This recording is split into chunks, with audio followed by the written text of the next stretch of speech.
makin enggak karuan ya.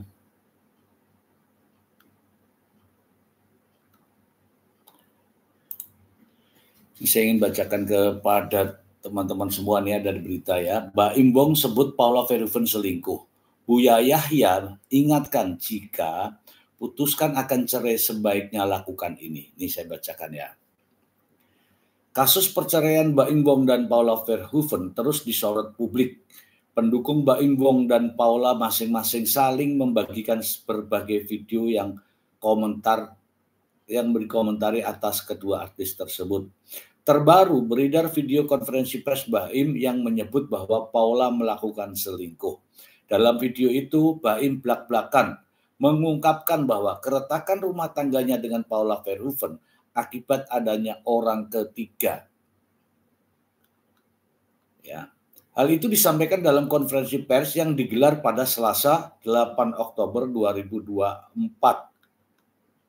Baim Wong mengaku dirinya diselingkuhi oleh 2 orang terdekat dalam hidupnya. Sebenarnya posisi saya itu sulit. Saya memang dikhianati sama 2 orang terdekat saya. Dari pihak perempuan sama laki-laki. Yang laki-laki itu teman baik saya. Ungkap Baim Wong. Baim mengatakan mengetahui peristiwa perselingkuhan itu melalui handphone. Saya mengetahui ada telepon laki-laki itu diganti sama pihak wanita dengan nama laki-laki. Gimana sih? Saya mengetahui ada telepon laki-laki itu diganti sama pihak wanita dengan nama laki-laki. Yang kalian semua juga laki-laki. Ketika ada di posisi itu, berat sekali untuk memaafkannya. Karena maaf, saya nggak tahu mereka itu ngapain. Saya juga nggak suujon. Cuma dari rangkai semua itu, karena itu sudah 1 tahun ketidakjujuran itu ada.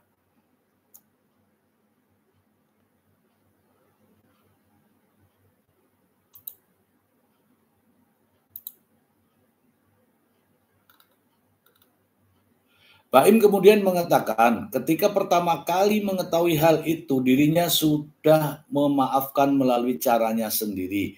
Baim juga mengaku tidak percaya terhadap apa yang terjadi dalam kehidupan rumah tangganya. Dia hanya bisa menahan ini semua selama 1 tahun di tengah goncangan keretakan rumah tangganya. Saya juga nggak percaya apa yang terjadi sama saya karena saya selama ini cuma menahan semuanya selama 1 tahun. Saya karena anak saya. Oke. Saya nggak ada masalah sama sekali ujarnya. Sementara terkait banyaknya pemberitaan negatif kepadanya, Baim mengaku hanya bisa menahan itu semua. Saya tahan semuanya selama berita itu ada. Mau saya dibilang pelit, mau saya beda-beda sama orang lain, mau apapun itu, saya nggak apa-apa. Saya cuma mikirin anak saya doang, ungkap Baim. Saya nggak mau mereka itu tahu masalah ini. Cuma tambah ke sini, semua ketidakjujuran itu ada. Saya nggak percaya mau menyelesaikan secara baik-baik, kata Baim menambahkan. Baim Wong juga mengaku bahwa keputusan menggugat cerai Paula Verhoeven sangat berat dan sudah pertimbangan panjang termasuk diskusi dengan sang ayah. Kemudian mendengar cerita sang putra, sang ayah pun memberikan nasihat. Sontak saja nasihat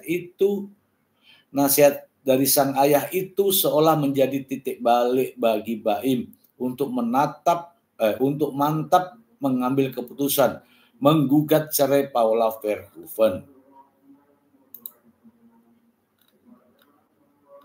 Baim Wong resmi mengajukan permohonan cerai terhadap Paula Verhoeven yang dinikahi pada 22 November 2018.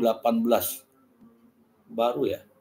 Gugatan cerai itu didaftarkan oleh Baim Wong ke Pengadilan Agama Jakarta Selatan pada 8 Oktober 2024.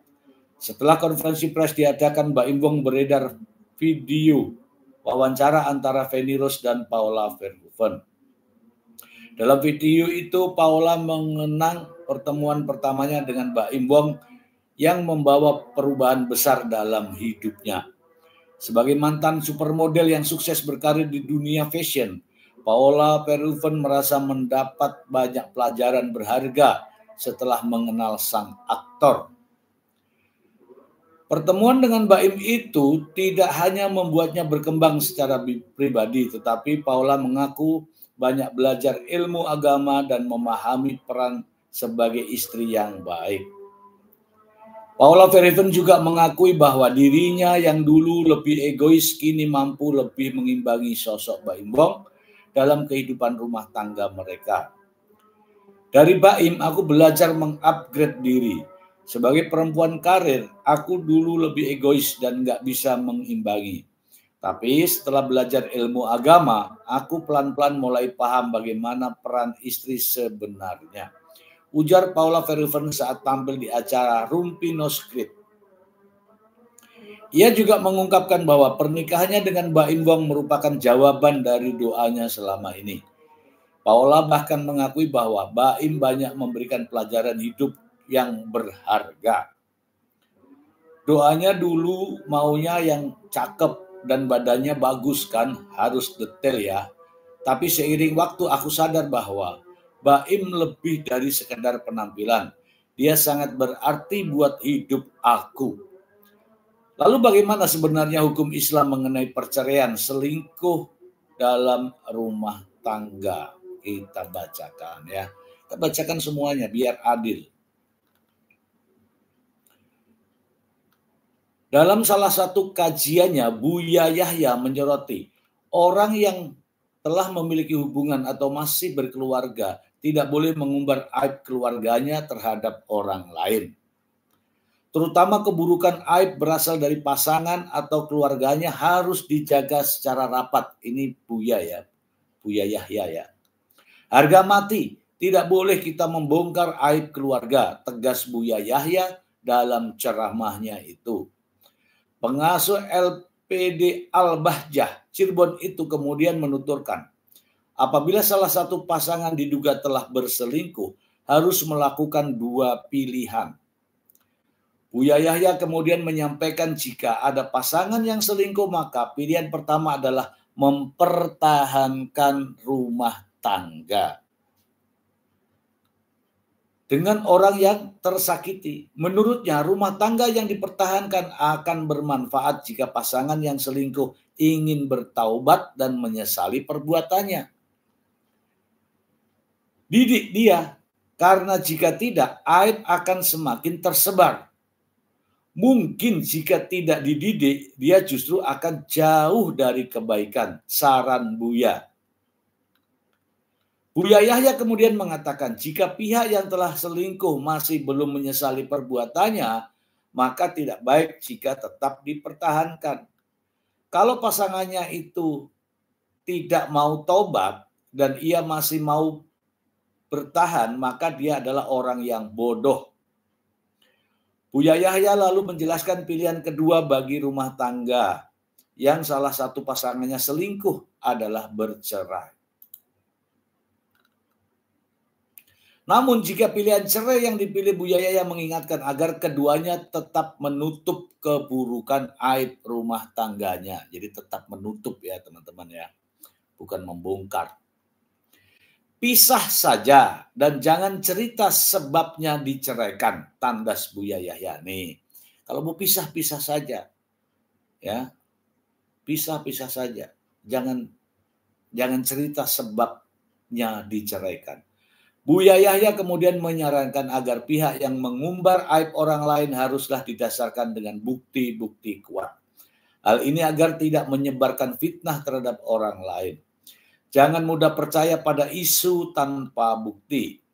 Sekali lagi Buya Yahya mengingatkan agar jangan pernah mengumbar aib, apalagi jika itu menyangkut pasangan kita. Maka meski memutuskan bercerai, sebaiknya jangan pernah mengungkap masalah rumah tangganya kepada siapapun. Nah, ini teman-teman ya. Ini teman-teman kita sudah sampaikan semua bahwa ya. Ini saya terbalik, ini saya kanan di sini, itu di kiri, tapi nggak apa-apa ya.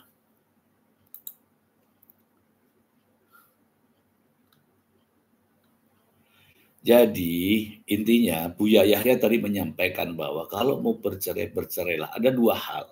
Ketika mengetahui pasangan kita selingkuh, pertama adalah ampuni dia dan bertobatlah. Ampuni dia dan bertobatlah. Itu ya, ingat ya. Ampuni dia dan bertobatlah. Kalau tidak, ya kalau tidak mau yang ini, berarti yang ini. Bercerailah, tapi jangan ungkapkan semua aib yang ada di dalam rumah tanggamu. Ini bukan saya yang bicara ya, ini yang bicara adalah Buya Yahya. Oke, begini teman-teman ya. Mohon maaf ya. Beberapa hari terakhir ini kita disuguhkan ya berita-berita yang sangat ramai sekali ya. Yang sangat ramai sekali dalam arti kata gini. Hari ini beritanya begini, sedikit-sedikit keluarnya ya. Itu setelah Mbak Imbong konferensi pers. Nah, dalam konferensi pers Mbak Imbong menyampaikan semua yang dia sampaikan. Setelah beberapa hari Mbak Imbong konferensi pers, sahabat-sahabat Mbak Imbong pun ya, sahabat-sahabat Mbak Imbong pun ya ikut meramaikan dunia media sosial ya. Saya sebutkan saja Nikita Miryani. Siapa lagi? Siapa lagi ya? Vista Putri, Ola Ramlan. Saya pertama kali mendengar keretakan rumah tangga Mbak Imbong itu dari Nikita Miryani. Nikita Miryani di media sosial tuh menyampaikan bahwa begini kata-katanya. Halo Mbak Im, apa sudah siap jadi duda gitu ya.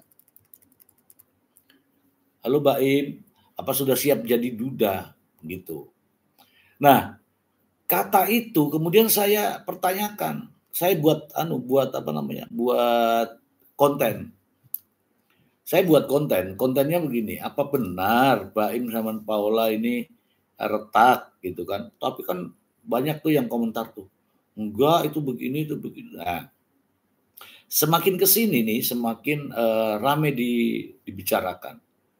Karena semakin ramai dibicarakan, begini ya teman-teman, mungkin teman-teman tahu ya bahwa saya mengidolakan Mbak Imbong dan Paula Verhoeven ya.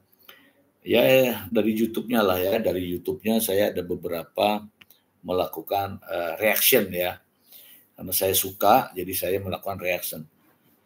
Nah, saya pun tidak terima kalau mereka retak gitu loh. Ya, teman-teman paham ya ini ya. Jadi bukan saya manas-manasin, ngompor-ngomporin. Enggak, saya nggak kenal. Saya itu hanya penggemar.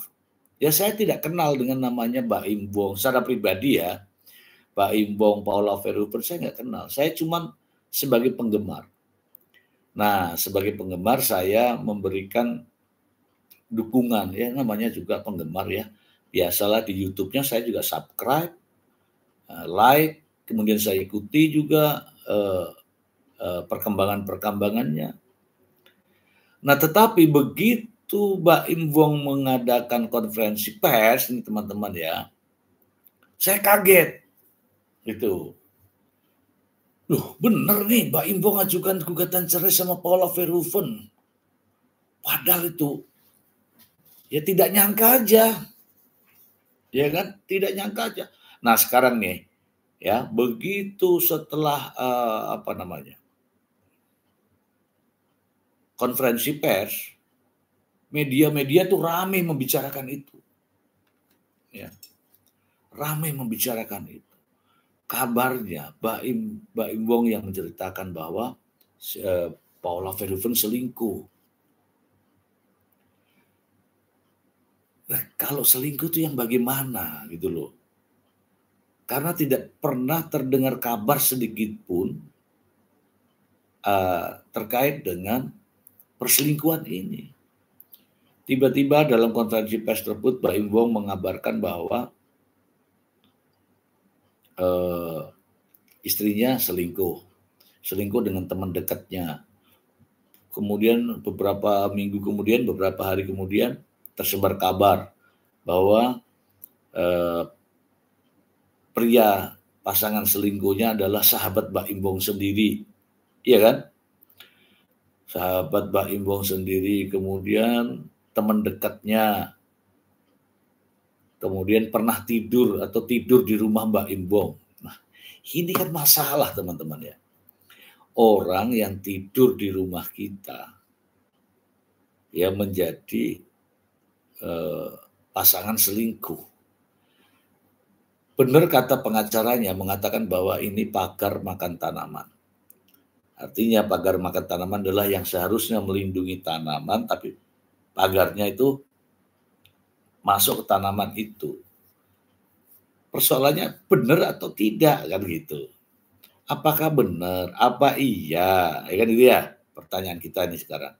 Apa iya Paula Verhoeven itu berselingkuh? Teman-teman perlu ketahui bahwa yang namanya selingkuh itu hubungan badan. Hubungan badan, hubungan persetubuhan antara perempuan dan laki-laki yang sudah bersuami atau beristri. Kalau hanya dituduhkan saja tanpa mengetahui apakah benar selingkuh atau tidak, itu sulit teman-teman. Sulit ya. Jadi saya menggambarkan begini. Ketika perselingkuhan itu yang dijadikan faktor untuk Mbak Imbong bercerai, ini benar-benar harus ada pembuktian. Pembuktiannya adalah benar terjadi persetubuhan, perselingkuhan. Atau kalau tidak, harus ada pengakuan dari Paula Verhoeven. Iya, saya selingkuh misalnya. Kalau tidak, kalau itu tidak terjadi, maka secara tuduhan dalil perselingkuhan itu gugur. Ya teman-teman ya, jangan lupa ya di jempol-jempol ya, di jempol dulu ya. Ada Teti Kasmiyanti, saya rasa nggak mungkin. Saya sependapat. Untuk saat ini saya sependapat karena ya belum ada pengakuan dan belum ada bukti yang konkret. Ya. Terima kasih ya untuk Teti Kasmiyanti. Teti Kasmiyanti di mana Teti? Momi Syekh, aku gak percaya Paula selingkuh. Momi Syekh.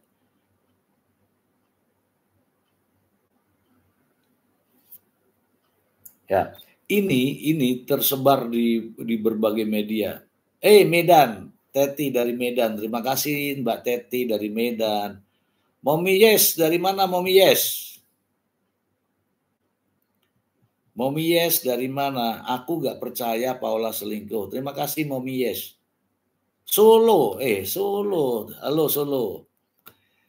Ya, Horas ya. Ya, tapi anehnya begini teman-teman ya. Beredar di beberapa media sosial, media massa juga di media online.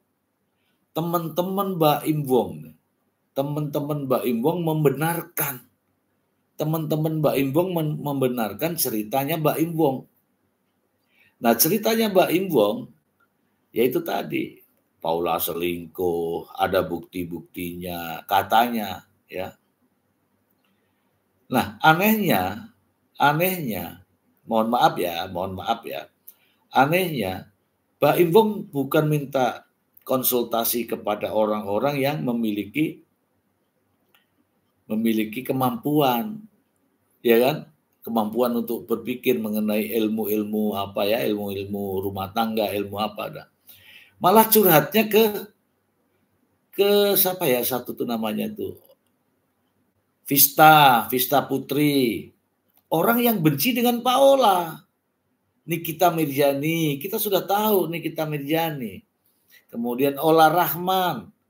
Nah itu semua yang muncul sekarang ini untuk meramaikan berita ini, makanya makin hari makin kesini ini makin teman-teman ya, makin ramai berita itu.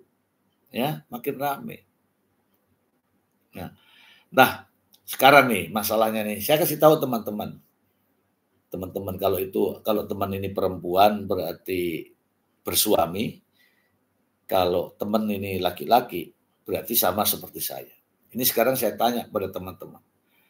Kalau istri kamu selingkuh, kira-kira apa yang suami lakukan? Pastilah kita marah, ya nggak? Ngapain mau WA-WA? Pasti kita marah kalau bener nih.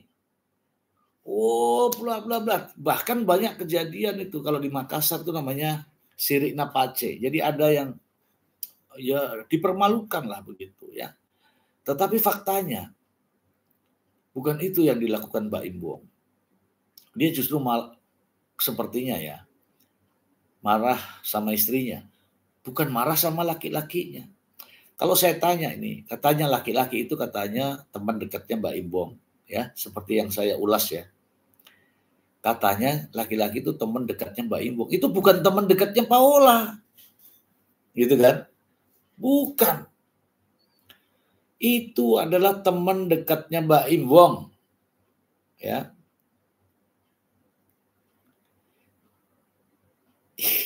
Iya betul. Itu teman dekatnya Mbak Imbong.